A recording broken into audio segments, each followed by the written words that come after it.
Moco Buku Channel.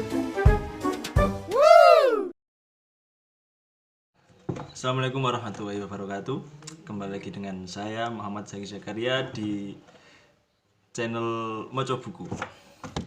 Di sini saya akan melanjutkan membaca buku yang kemarin yang berjudul Media dan Perubahan Sosial, Suara Perlawanan Melalui Radio Komunitas. Saya akan melanjutkan kemarin bab 5. Oke, bismillahirrahmanirrahim. 5. Resistensi terhadap nilai-nilai patriarki. Keberadaan perempuan dalam masyarakat harus diakui, belum sepenuhnya lepas dari dominasi budaya patriarki yang harus diakui memarginalkan kaum perempuan. Perempuan secara budaya dibatasi ruang geraknya dan mendapatkan tekanan dari lingkungannya karena perempuan suka atau tidak suka sejak anak-anak dan makin jelas ketika mereka beranjak remaja. Kaum perempuan sering dipaksa menerima perlakuan yang membedakan dengan laki-laki. Walau dengan kompetensi yang sama, selain itu perempuan juga diposisikan dalam lingkup domestik, baik peran maupun aktivitasnya. Masyarakat patriarkis seringkali tidak mempertimbangkan pilihan perempuan itu sendiri, akan tetapi lebih pada keharusan yang diinternalisasikan pada perempuan sejak kecil. Jadi secara budaya, wanita ini memang dibatasi gerak-geriknya. Selanjutnya, hal tersebut dirasakan oleh para informan perempuan dan sebagian mereka menjadikan keberadaannya di angkringan sebagai bentuk resistensi mereka terhadap apa yang sebenarnya menurut mereka tidak beralasan.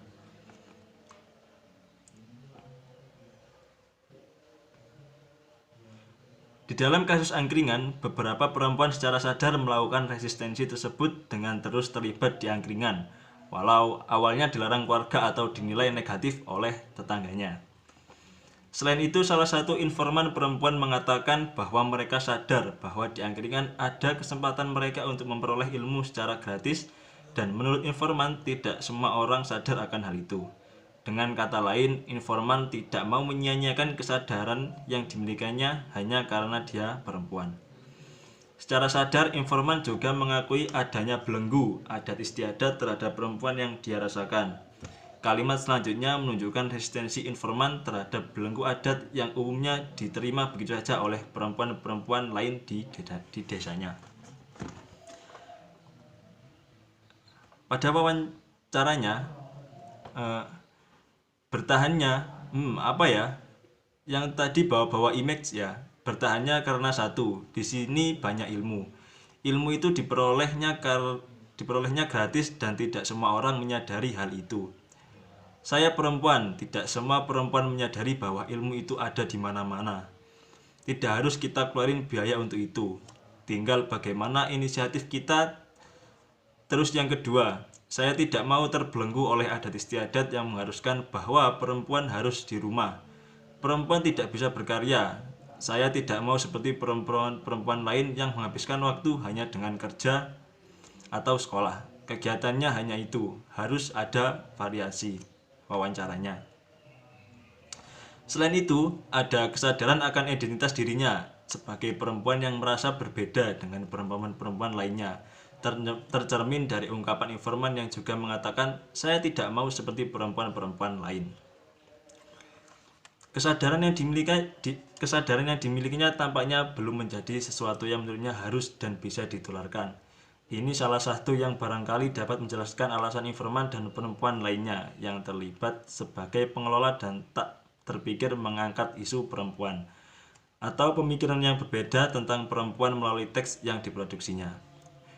Kenyataan itu bisa dipahami karena budaya patriarki masih begitu kuat sehingga tanpa disadari mereka belum merasa kuat untuk mengangkat perlawanan yang dilakukannya sebagai perlawanan kaum perempuan. Jadi masih banyak perempuan yang terbelenggu oleh adat dan budaya patriarki ini di negara ini, sehingga banyak perempuan-perempuan yang belum kuat mengangkat derajatnya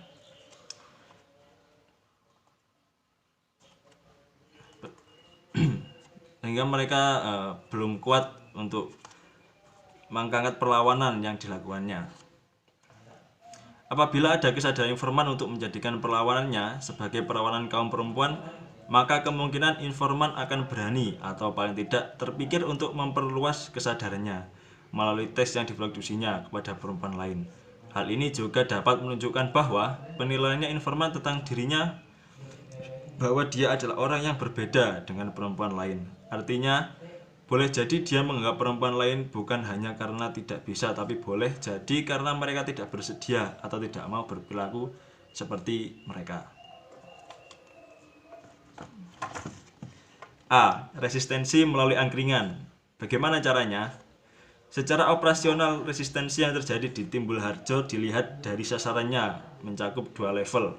Pertama, resistensi terhadap pihak-pihak di dalam komunitasnya, dan kedua, resistensi terhadap pihak-pihak di luar komunitasnya. Perbedaan level dari resistensi berimplikasi pada bentuk-bentuk resistensi yang dijalankan atau tujuan resistensi yang dilakukan. B. Resistensi secara kelembagaan. Keberadaan angkringan memunculkan resistensi secara kelembagaan terhadap lembaga formal maupun informal yang ada di desa. Angkringan sebagai media kemudian melakukan pengelolaan informasi tentang berbagai hal yang ada atau terjadi dan dihadapi Timbul Harjo.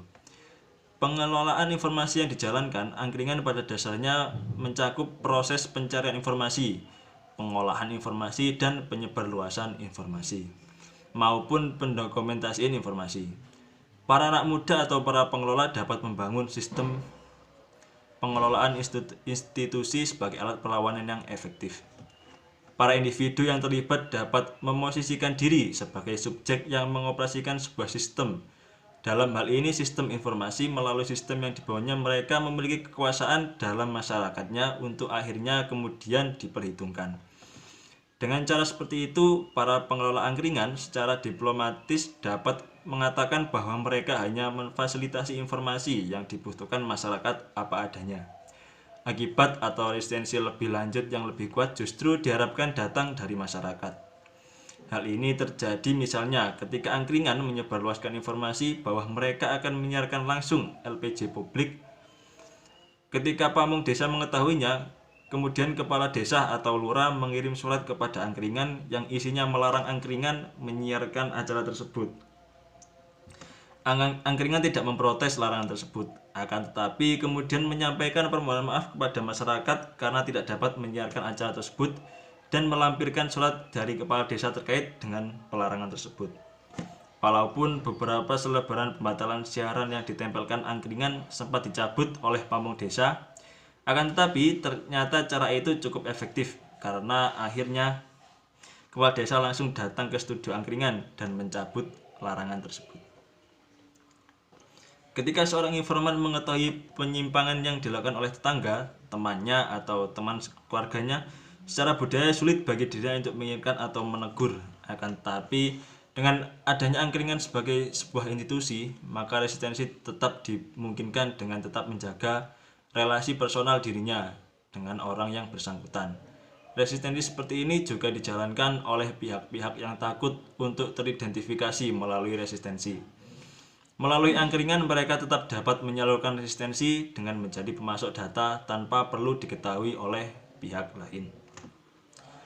Sebagai lembaga angkringan juga memungkinkan atau memberi peluang lebih besar pada perempuan di desa untuk lebih aktif di sektor publik yang selama ini secara budaya dijauhkan oleh komunitasnya.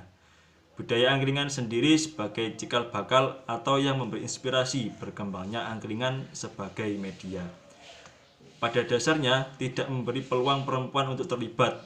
Warung angkringan seolah-olah identik dengan dunia atau milik laki-laki dan menjadi ruang di mana hanya laki-laki yang berhak ada atau terlibat di sana. Hal itu kemudian tidak saja dianggap sebagai sesuatu yang wajar atau memang begitu adanya oleh kaum laki-laki, akan tetapi juga oleh umumnya kaum perempuan. Angkringan sebagai media tidak saja memberikan kesadaran akan dominasi tersebut, akan tetapi keinginan dan upaya untuk melakukan resistensi terhadap hal itu walaupun masih dijadikan sebagai kesadaran atau baru dilakukan secara individual dan bersifat pribadi.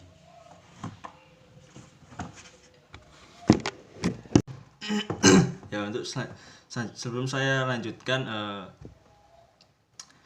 saya akan menjelaskan sedikit tentang patriarki. Kan tadi membahas sedikit tentang patriarki. Mungkin teman-teman ada yang belum tahu tentang apa itu patriarki.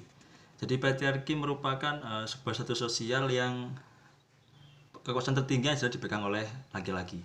Jadi laki-laki itu di segala-segalanya daripada perempuan. Dan di lingkungan kita atau di negara kita ini seperti itu tuh masih tinggi. Laki-laki itu masih di segalanya lah daripada perempuan. Maka bagaimana kita bisa merubah status sosial seperti itu. Jadi gimana caranya agar laki-laki dan wanita itu setara. Tapi memang dalam kebudayaan kita dalam kebudayaan kita pun memang seperti itu. Memang laki-laki itu lebih di atas lah daripada perempuan. Tapi di lingkungan kita mungkin saat ini sudah mulai ada lah yang menyuarakan tentang apa itu kesetaraan gender, yang membuat bahwa laki-laki dan perempuan itu memiliki hak yang sama. Seperti itu teman-teman sekalian.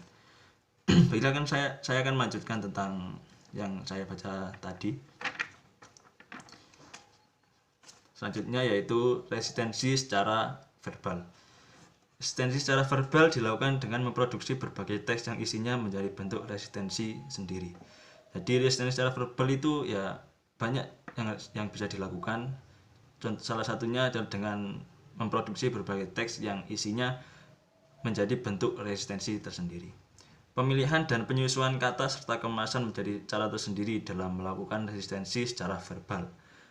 Melalui angkringan baik dalam pesan yang diproduksi maupun terkait dengan sistem produksinya, maka kata-kata tersebut juga dipertentangkan, dinegosiasikan, bahkan dikompromikan untuk melakukan resistensi. Melalui berbagai teks yang diproduksinya, mereka tidak sekedar memberi informasi ya, tetapi juga melakukan persuasi bahkan ancaman tanpa kekerasan. Melalui cara ini, maka selain mereka melakukan resistensi, secara langsung mereka juga dapat membagikan kesadaran dan keberanian anggota komunitas lainnya untuk kemudian melakukan resistensi lebih lanjut atau memperkuat resistensi yang mereka lakukan. Jadi melalui cara ini juga mempengaruhi anggota-anggota komunitas lainnya untuk membagikan kesadaran dan keberanian untuk kemudian melakukan resistensi yang lebih lanjut atau memperkuat resistensi yang akan mereka lakukan. Seperti itu. D. Resistensi dengan partisipasi. Pilihan radio sebagai media juga memungkinkan angkringan tidak hanya memperluas partisipasi anggota komunitas Timbul Harjo, akan tetapi juga memperkeberadaannya di komunitasnya. Dengan memilih radio sebagai media juga memungkinkan untuk anggota komunitas di Timbul Harjo ini membuat keberadaannya di komunitas. Seperti itu. Angkringan memiliki acara macapatan dan sholawatan. Koordinator dan pengisi acaranya adalah orang-orang tua di desa, baik para penggemar atau tokoh seni atau macapatan maupun agama atau sholawatan. Jadi pengisi acara di Timbul Harjo ini adalah orang-orang tua di desa, baik secara penggemar atau tokoh seni atau agama, sholawatan lah.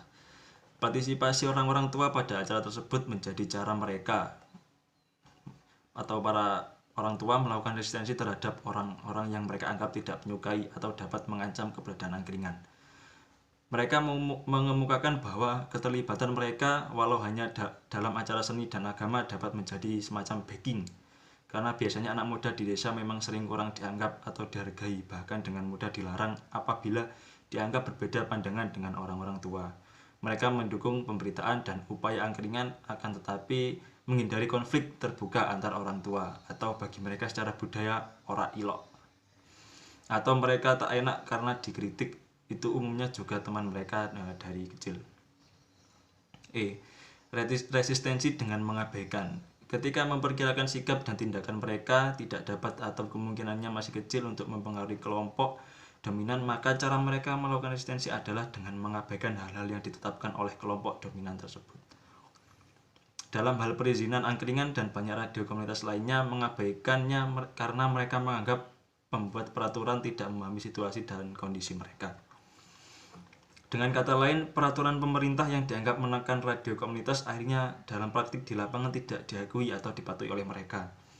Apabila ketika angkringan mendapati kenyataan bahwa pihak lain atau radio komersial dan radio komunitas milik Depkominfo juga melanggar atau tidak mematuhi aturan yang ditetapkan sehingga merugikan eksistensi radio komunitas. Sampai hanya sekitar kurang lebih 10 radio komunitas yang mengurus perizinannya dari sekitar 65 radio komunitas yang ada di Yogyakarta. Wawancaranya. Resistensi dengan mengabaikan juga dilakukan oleh kaum perempuan yang aktif di angkringan. Ketika perempuan menyadari bahwa masih sangat sulit untuk mengubah nilai-nilai patriarki yang menjadi acuan masyarakatnya, maka salah satu resistensi yang mereka lakukan adalah dengan mengabaikan sikap masyarakat yang mengandung nilai-nilai tersebut. Keberadaan angkringan memberikan mereka peluang untuk melakukan resistensi terhadap dominasi tersebut. Misalnya mereka tetap aktif ikut pertemuan atau siaran di angkringan, walau masyarakat punya penilaian buruk dan mempergunjingkannya karena sebagai perempuan mereka pergi keluar atau beraktivitas sampai larut malam. Jadi resistensi ini juga dilakukan oleh kaum perempuan yang aktif di angkringan. Karena mereka menyadari bahwa budaya patriarki itu masih sangat kental, maka mereka berusaha untuk mengubah-ubah nilai-nilai tersebut. Mereka tetap aktif ikut pertemuan atau siaran di angkringan, merupakan sebagai satu cara untuk mereka mencari power lah istilahnya. Walau banyak masyarakat yang menggunjing mereka karena mereka sebagai perempuan yang keluar beraktivitas sampai larut malam. Seperti itu. Selanjutnya F. Resistensi dengan menyiasati hukum. Tanpa perizinan, maka angkringan memiliki kelemahan legalitas sehingga mereka memiliki resiko kena sweeping. Karena upaya legalitas mengalami hambatan dan dianggap sulit, serta peraturan pemerintah yang dianggap tidak adil. Maka yang mereka lakukan adalah bagaimana tetap eksis dengan menghindari sweeping.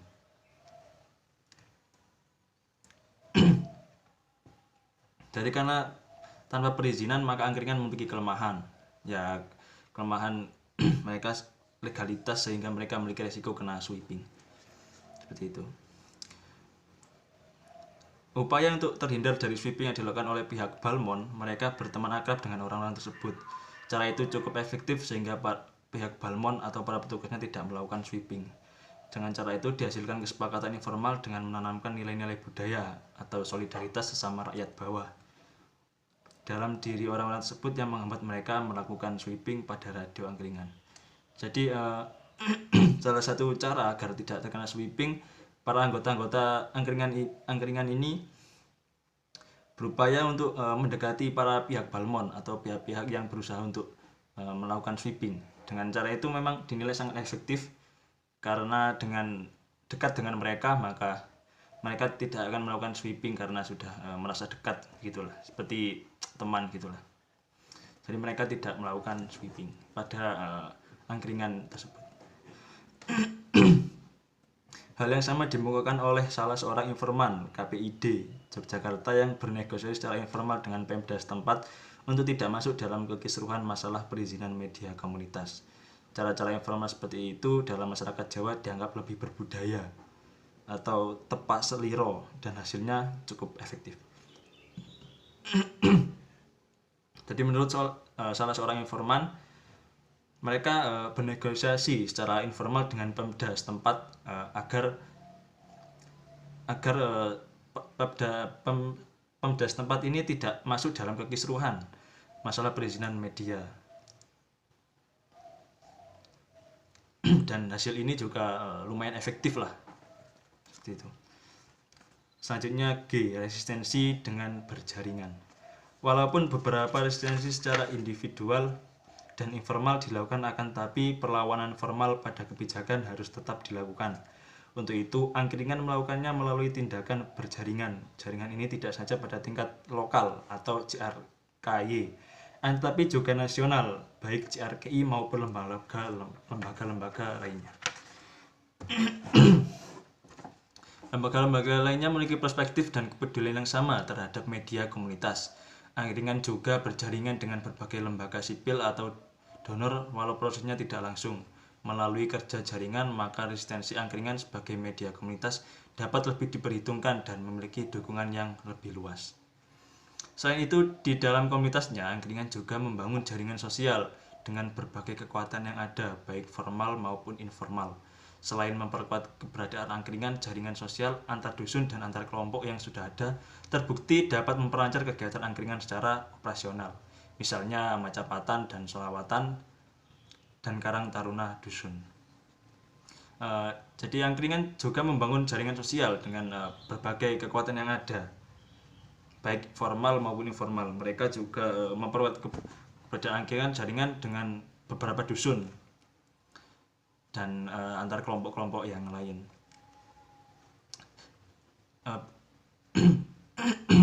Ini juga bertujuan untuk mempererat mereka secara dan memperlancar kegiatan angkringan secara operasional. Misalnya tadi seperti macapatan, solawatan, dan acara-acara lainnya lah. Untuk meningkatkan atau merekrut SDM baru, mereka juga berencana selain kembali bekerjasama Karang Taruna Dusun, mereka juga menjajaki kerjasama dengan pihak sekolah. Jadi untuk meningkatkan, untuk memperbanyak juga SDM, mereka juga tidak hanya memperekrut antar dusun, antar kelompok saja, tapi juga mereka juga bekerjasama dengan berbagai berpihak pendidikan seperti sekolah-sekolah seperti itu, sekolah SMP dan SMA, untuk mengajak siswanya aktif di angkringan. Jadi para anggota angkringan juga ini mengajak para siswa-siswa ini untuk juga aktif dalam angkringan. Jadi angkringan ini tidak hanya diisi oleh tetua-tetua desa dan pemuda-pemudanya saja, tapi juga diisi oleh para siswa-siswa yang sekolah di sekitar tersebut. Hal ini direncanakan berdasarkan pengalaman bahwa anak-anak SMA atau baru lulus SMA cukup potensial untuk melakukan tugas-tugas operasional angkringan. Seperti itu. Jadi berdasarkan pengalaman bahwa anak SMA ini atau anak SMA dan yang baru lulus SMA ini memiliki pengalaman untuk melakukan tugas-tugas operasional ya yang di angkringan tersebut. Kajian dalam buku ini memberikan gambaran mengenai munculnya kesadaran kritis komunitas. Munculnya kesadaran kritis komunitas di Timur Harjo secara jelas tidak lepas dari situasi makro yang terjadi di Indonesia. Krisis multidimensional yang dialami negeri ini tampaknya meluas pada level yang terendah, yaitu di desa atau di Jawa. Krisis ekonomi, kepemimpinan, dan budaya begitu terasa oleh masyarakat. Sementara ide-ide demokratisasi melalui berbagai gerakan masyarakat sipil dan program-program pembangunan atas bantuan berbagai lembaga bilateral dan multilateral juga meluas sampai ke desa-desa. Ini menimbulkan kontradiksi di masyarakat. Hasil modernisasi dalam hal pendidikan dan teknologi yang memberikan mereka pengetahuan dan akses yang mencerahkan sebagian kelompok juga melahirkan kehancuran nilai-nilai kehidupan masyarakat. Ide-ide demokrasi yang tersebar berkembang berbarengan dengan birokrasi yang korup, pemerintahan yang tidak transparan, dan mekanisme kontrol yang tidak berjalan menimbulkan sulitnya menuntut akuntabilitas. Dari pemerintahan yang tidak transparan dan mekanisme kontrol yang tidak berjalan menimbulkan sulitnya menuntut akuntabilitas dari seluruh peran birokrasi. Keberhasilan gerakan reformasi untuk menumbangkan kekuasaan yang telah berlangsung selama 30 tahun melahirkan beberapa perubahan dan juga harapan untuk hidup dalam situasi sosial, ekonomi, dan politik yang lebih baik. Akan tetapi, kemudian masyarakat di tingkat bawah atau akar rumput merasa tersisih dari segala perubahan yang terjadi, bahkan jauh dari kehidupan yang lebih baik. Melalui berbagai media mereka melihat hiruk-pikuk perubahan itu. Akan tetapi mereka merasakan semua itu tidak menyentuh permasalahan yang mereka hadapi. Mereka hanya menjadi penonton dari berbagai informasi tentang perubahan yang diberitakan atau yang terjadi. Munculnya sejumlah besar media baru dengan kebebasan yang mencertainya memunculkan berbagai pemberitaan kasus korupsi. Akan tetapi berbagai pemberitaan itu tidak menyentuh kasus-kasus korupsi atau penyelewengan yang terjadi di komunitas mereka. Kebebasan yang dimiliki media tidak menyentuh kebutuhan informasi mereka, bahkan keberadaan media tersebut tidak memberikan akses buat mereka. Pemberitaan media justru menjauhkan mereka dari masalah-masalah yang mereka hadapi. Alih-alih mencerahkan justru terasa membodohi atau memperluas nilai-nilai yang biasa bertentangan atau tidak sesuai dengan kehidupan mereka. Budaya Jawa yang kuat menginternalisasi kritik dalam kemasan hip konteks kultur yang menuntut kritik dikemas dengan ucapan dan tindakan yang sangat halus. Belum lagi harmonisasi yang harus selalu dijaga dalam relasi personal dan sosial.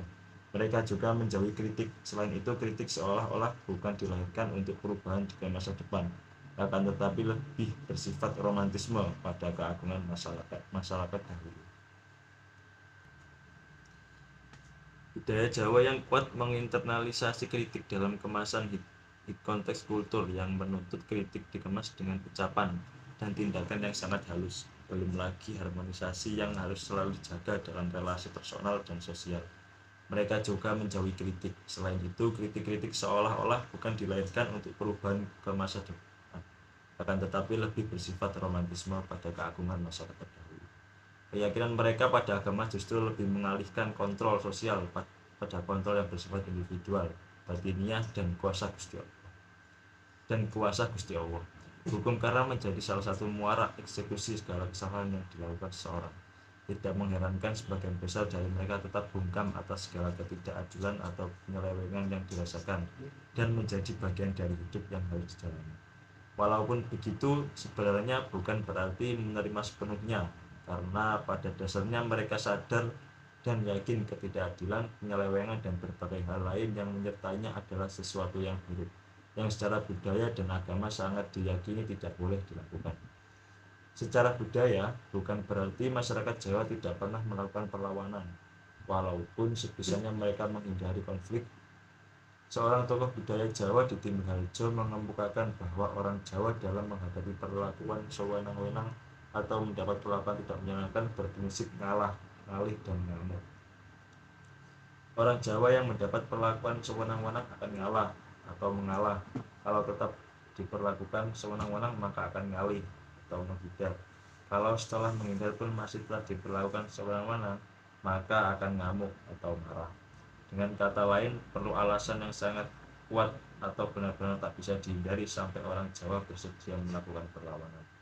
Sekelompok anak muda di desa Timur Harjo menyadari hal itu dan mulai gelisah dengan situasi yang mereka hadapi sehari-hari dan apa yang mereka peroleh sebagai pengetahuan baik budaya, agama, pendidikan, media maupun jaringan sosial yang mereka miliki. Kesadaran untuk melawan birokrasi yang korup makin mengental, akan tetapi mereka tak mungkin melawan secara langsung. Beberapa faktor penyebabnya jumlah mereka sedikit, tak terkait dengan struktur kekuasaan di masyarakat baik formal, birokrasi maupun informal atau budaya. Untuk itulah mereka sadar harus mencari dukungan dan terus memperluas kekuatannya untuk melawan dengan kekuatan dan tanpa menimbulkan konflik terbuka. Kelompok anak-anak muda yang tersadarkan tersebut merupakan kelompok menengah desa yang diantaranya memiliki beberapa karakteristik berpendidikan atau minimal pendidikan menengah, berasal dari keluarga dengan tingkat ekonomi menengah dan diterpa oleh berbagai informasi dari luar komunitasnya, serta juga memiliki jaringan terhadap beberapa kelompok di luar komunitasnya. Kelompok ini juga terdiri dari kalangan muda desa yang umumnya belum dibebani tanggung jawab keluarga. Kelompok lain yang tersadarkan lebih awal dan berani menjadi pendukung kelompok anak-anak muda tersebut adalah beberapa tokoh tua yang cukup progresif dan secara sosial ekonomi juga termasuk kelompok menengah desa. Latar belakang kelompoknya relatif beragam, yaitu kalangan tokoh budaya, agama, pamong, dan seni. Keterlibatan mereka untuk mengisi acara di angkringan bahkan menjadi koordinator acara merupakan dukungan dari kalangan tua di luar struktur kekuasaan formal desa atau pamong. Mereka berpendapat keberadaan anak-anak ini positif dan dengan melibatkan diri mereka dalam angkringan maka ancaman kekuasaan desa pada keberadaan angkringan dapat dihambat atau ditandingi. Dengan demikian, keberadaan angkringan tidak dapat ditiadakan begitu saja oleh penguasa setempat. Pertanyaan yang muncul adalah Apakah keberadaan atau kesadaran kelompok kecil itu begitu penting dalam setiap upaya membangun kesadaran masyarakat atau komunitas? Merujuk pada pemikiran Gramsci, dikemukakan bahwa dalam masyarakat yang tertindas secara ideologi melalui budaya atau hegemoni, maka kesadaran untuk melakukan resistensi hanya dapat muncul dari anggota-anggota di dalam kelompok itu sendiri yang dapat disadarkan. Dari kasus di Maharjo, tampaknya penyadaran sulit dilakukan dari luar kelompok karena dominasi yang ada tidak terlihat bahkan sulit disadari oleh mereka yang tidak mengalaminya. Kesadaran muncul dari mereka yang ada dalam komunitas tersebut dan memiliki pengalaman dan pengetahuan yang berbeda dari komunitasnya. Pengalaman yang berbeda tersebut diperoleh oleh mereka melalui jaringan yang mereka kembangkan dengan komunitas lainnya. Bagaimana memperluas kesadaran untuk melakukan resistensi pada kelompok lainnya? Belajar dari reformasi yang memiliki kekuatan ketika gerakan massa mulai meluas. Maka kesadaran pertama adalah bagaimana meningkatkan kekuatan untuk melawan. Ada dua kelompok yang tidak melawan. Pertama, kelompok yang tahu tentang sesuatu yang harus dilawan, akan tetapi tidak mau melawan karena merasa jumlahnya sedikit dan berbagai pertimbangan lainnya, di antaranya kedekatan personal, budaya, atau agama. Kedua, kelompok yang jumlahnya cukup banyak, yaitu kelompok yang seringkali tidak mengetahui berbagai informasi yang terkait dengan penyimpangan yang terjadi. Sebagian besar dari mereka menganggap apa yang mereka harus hadapi, alami, atau terima adalah sesuatu yang memang begitu seharusnya. Informasi yang benar dan sesuai dengan segala ketetapan atau ketentuan yang berlaku atau disepakati masyarakat menjadi kekuatan utama untuk melakukan resistensi. Belajar dari reformasi yang memiliki kekuatan ketika gerakan massa mulai meluas, maka kesadaran pertama adalah bagaimana meningkatkan kekuatan untuk melawan tindakan-tindakan yang tidak sesuai dengan segala ketetapan dan peraturan yang ada. Selama ini banyak warga masyarakat yang tidak memiliki akses terhadap berbagai informasi penting. Akses informasi dikuasai pamong, dan dengan informasi yang dimiliki, para pamong serta elit desa melakukan dominasi atas segala ketetapan atau aturan yang harus diikuti oleh anggota masyarakat lainnya. Dominasi informasi yang dilakukan oleh para pamong menyebabkan penyimpangan yang melakukan dapat disembunyikan sehingga tidak menimbulkan kegelisahan dan kritik banyak orang di umum yang dapat menggoyahkan kekuasaan yang ada.